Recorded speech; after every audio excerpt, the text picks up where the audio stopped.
Nah, sehingga bisa kita ketahui bersama bahwasanya Kesultanan Banten ini agak berbeda dengan kesultanan-kesultanan di Nusantara lainnya, karena Kesultanan Banten memiliki perjuangan, perlawanan yang keras kepada penjajah Belanda sehingga dibubarkan. Sehingga sampai dengan sekarang ini secara de facto dan de jure tidak ada lagi yang namanya Kesultanan Banten.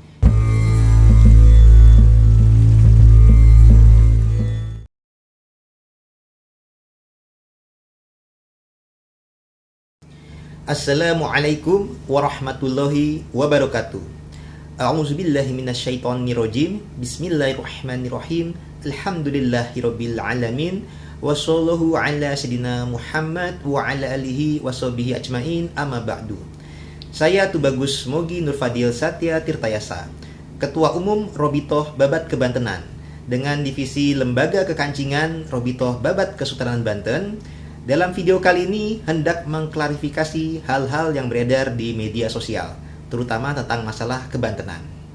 Perlu masyarakat ketahui, dan juga mungkin masyarakat Banten juga sudah pada tahu, bahwasanya Kesultanan Banten ini memiliki berbagai fase bentuk pemerintahan yang berbeda-beda dari masa ke masa. Di tahun 1682 adalah akhir Kesultanan Banten dalam bentuk monarki absolut, yang kemudian berlanjut dalam bentuk pemerintahan monarki konstitusional hingga di tahun 1808 dan dibubarkan oleh penjajah Belanda, kemudian dibagi dalam beberapa kebupatian dalam wilayah Kebantenan. Nah, sehingga bisa kita ketahui bersama bahwasanya Kesultanan Banten ini agak berbeda dengan kesultanan-kesultanan di Nusantara lainnya, karena Kesultanan Banten memiliki perjuangan, perlawanan yang keras kepada penjajah Belanda sehingga dibubarkan.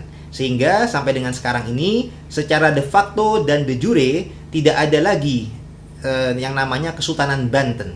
Yang ada secara perwakilan budaya adalah para zuriat Sultan Banten. Dan para zuriat-zuriat Sultan Banten ini amat banyak dan memiliki kepedulian di masa kini untuk melanjutkan perjuangan kebantenan, marwah kebantenan, mengikuti spirit perjuangan para Sultan Banten di masa kekinian dengan membentuk organisasi-organisasi resmi berbadan hukum.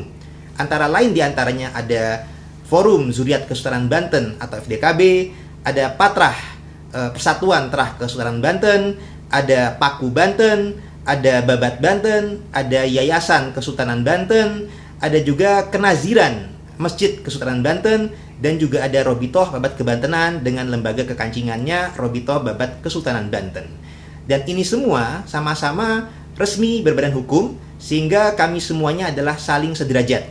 Dan juga ada beberapa yang dipayungi oleh lembaga pemangku adat Kesultanan Banten. Dan ini semuanya karena kami sama-sama sebagai zuriat Kesultanan Banten, tidak ada yang semestinya berhak merasa mengklaim atas nama Kesultanan Banten lantas memanggil yang lainnya. Yang ada kemungkinan adalah untuk menyambung satu rahim dan tabayun. Jadi ini yang perlu kita jelaskan, bahwasanya kita semua saling memiliki kerjasama juga, saling kenal mengenal, dan saling hormat menghormati. Dan tidak ada yang bisa mengklaim paling berhak atas nama Kesultanan Banten. Dan juga perlu kami sampaikan bahwasanya Kenaziran Masjid Kesultanan Banten, wewenangnya adalah mengurus aset makam dan masjid Kesultanan Banten.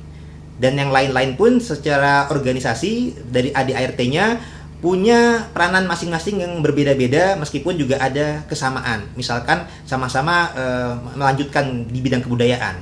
Adapun untuk Robitoh Babat Kebantenan dengan divisi nasabnya Lembaga Kekancingan Robitoh Babat Kesultanan Banten, kami utamanya adalah bergerak di bidang pendidikan, budaya, dakwah, dan juga menjaga silaturahim dan silsilah, baik silsilah keturunan kepada para Sultan Banten maupun keluarga besar, kerabat, dan sahabat yang disingkat dengan kata Babat dari Kesultanan Banten. Sehingga kami menjaga persisilahan, menjaga hubungan kerabatan, menjaga hubungan dakwah, dan juga kita mendukung ijtihad para ulama yang sifatnya demi kemaslahatan bagi umat. Dan adapun kami, baik secara personal, pendiri, dan juga dalam keorganisasian kami, sudah lama cukup berkiprah dalam kegiatan kebantenan di Provinsi Banten pada khususnya, dan secara nasional bahkan internasional. Sebagai contoh, Untuk skala nasional, skala Banten, kami pernah juga bekerja sama dengan LPAKB, dengan Debat Banten dan lain-lainnya. Kita juga sempat mengadakan Festival Keraton Surosowan supaya mengangkat budaya dan pariwisata di Banten. Dan kami juga mendorong pula di masa Gubernur Pak Wahidin Halim juga untuk mendorong terlaksananya revitalisasi kawasan Kesultanan Banten. Di skup yang lebih bawah dari itu, di Kabupaten Tangerang, kami juga bekerja sama dengan Balai Adat Karian Tangerang. Kita sudah pernah berkolaborasi dan berkontribusi bagi masyarakat untuk perubahan hari jadi Kabupaten Tangerang. Dan juga untuk skala nasional, kami juga mendorong pengesahan pahlawan nasional Raden Arya Wangsakara yang merupakan Imam Kesultanan Banten yang diresmikan ketika tanggal 10 November tahun 2021 yang lalu. Dan kami juga kedepannya juga siap insya Allah bekerja sama untuk pendirian museum dan lain sebagainya. Sehingga kita sudah melakukan kontribusi yang nyata di masyarakat. Terutama juga selain itu kita juga kedepannya insya Allah akan bekerja sama dengan berbagai instansi pemerintahan lainnya dan juga dengan lembaga-lembaga organisasi baik secara kedaerahan, nasional maupun internasional. Kami juga sudah pernah mendatangkan kerjasama dengan para ulama Asia Tenggara dan juga ulama internasional, sehingga kami juga pernah bekerja sama dengan ulama Banten. Kami juga mendatangkan ulama-ulama dari Asia Tenggara maupun dari internasional seperti dari Syekh Fadil Turki, kemudian dari Maroko, dari Libanon, dan lain sebagainya. Itu merupakan langkah nyata bahwasanya kami memiliki semangat untuk meneruskan marwah Kesultanan Banten di masa kekinian. Karena Kesultanan Banten dari masa ke masa dulunya merupakan kesultanan yang besar, memiliki hubungan diplomasi yang baik dengan para kerajaan-kerajaan Islam maupun dengan para kerajaan-kerajaan di Nusantara, jadi dalam dan luar negeri. Nah, demikian pula yang kami lanjutkan sebisa kami di masa kekinian untuk menunjukkan bahwasanya kami memiliki semangat untuk melanjutkan marwah yang baik bagi Kesultanan Banten di masa kekinian. Adapun mengenai saya adalah keturunan daripada Sultan Ageng Tirtayasa yang pahlawan nasional. Saya, Tubagus Mogi Nur Fadil Satya, adalah putra daripada ayah saya, Marskal Muda Purnawirawan TNI AU, yang kalau di Angkatan Darat setara dengan Maijen atau Marskal Muda, yakni Gaharudin Gunawan, bin Nur, bin Hidayat, bin Supernadiningrat, bin Muhammad Soleh, bin Ashikin, bin Muhammad Ahmad Mufahir, bin Mamak, bin Syarif Kanzul Arifin, bin Pangeran Sogiri, Pangeran Adipati Anom, bin Sultan Abdul Fattah Sultan Ageng Tirtayasa yang merupakan pahlawan nasional.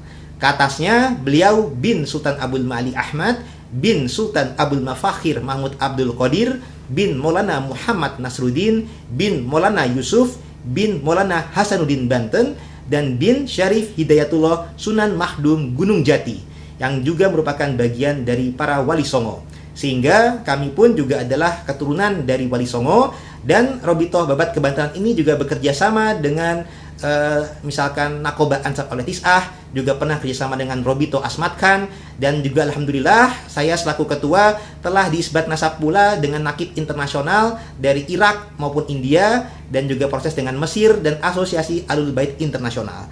Sehingga dengan ini menunjukkan bahwasanya kami memiliki kepedulian akan masalah silsilah, kebudayaan, pendidikan, dakwah, dan juga kerjasama menyambung silaturahim dengan berbagai bidang-bidang atau organisasi-organisasi terkait masalah itu. Karena Rasulullah juga telah bersabda, pelajarilah dari nasabmu sesuatu yang dapat membantumu menghubungkan silaturahim. Sehingga ilmu nasab dalam pendapat kami bukan untuk menyombongkan atau membanggakan diri dan merendahkan yang lain ataupun mengkapitalisasi umat, tapi sifatnya untuk menyambungkan silaturahim dan juga menguatkan ukhuwah Islamiyah. Yang mana selain kepada hal tersebut, kami juga memiliki hubungan yang baik di masa lalu di Kesultanan Banten yang kami lanjutkan di masa kekinian, di mana Kesultanan Banten selain memiliki data-data tentang silsilahnya, juga memiliki data silsilah kekerabatan dengan para kesultanan maupun dengan para wali songo lainnya.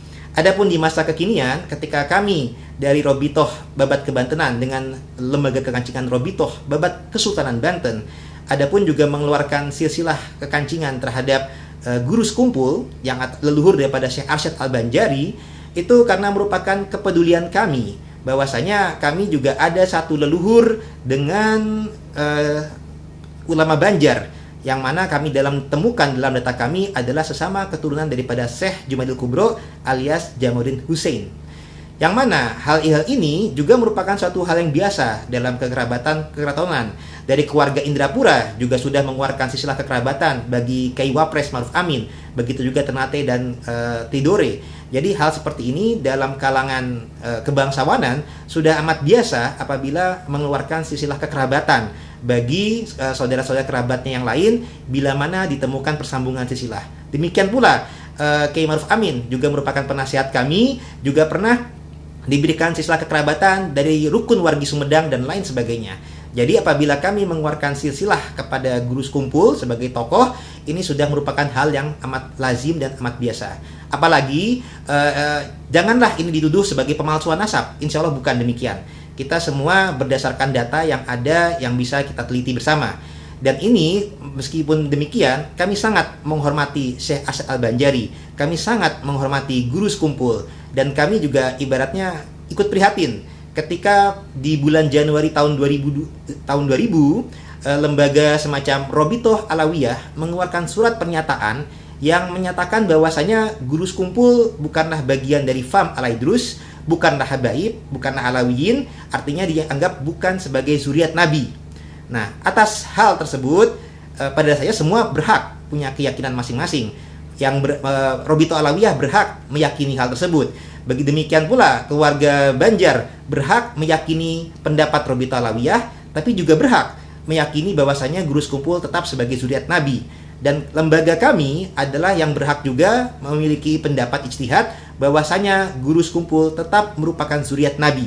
Dan kami telah meneliti berdasarkan data-data riwayat Banjar sendiri, terutama versi lain ada dari keluarga Kiai Ronggo Kesuma dan juga Raden Tumenggung Surya Kesuma. Ada juga hal-hal yang mencatat bahwasanya Syekh Arsyad Al-Banjari, leluhur dari guru sekumpul, adalah keturunan daripada Abdul Rosid dari Kesultanan Mindanao yang merupakan cucu dari garis ibunya dari Sultan Sulu Maharaja Lela. Sehingga dengan data yang ada, kami kolaborasikan pula dengan data dari Filipina, Sulu dan Maguindanao, dengan data Tarikh Moro, dengan data Kelantan Patani, dan juga karena tersambung kepada Syekh Jumaidul Kubro, kami kolaborasikan dengan data Nakib dari Irak dan India, dan juga proses dengan Turki dan Mesir, bahwasanya guru sekumpul memiliki nasab yang bersambung ke Al-Husaini dari Jalul Al-Hindi pula dan Al-Bukhari Al-Husaini, sebagaimana sesuai dengan riwayat yang beliau sampaikan bahwasanya memang beliau ada keturunan dari Al-Husaini dan Al-Hindi.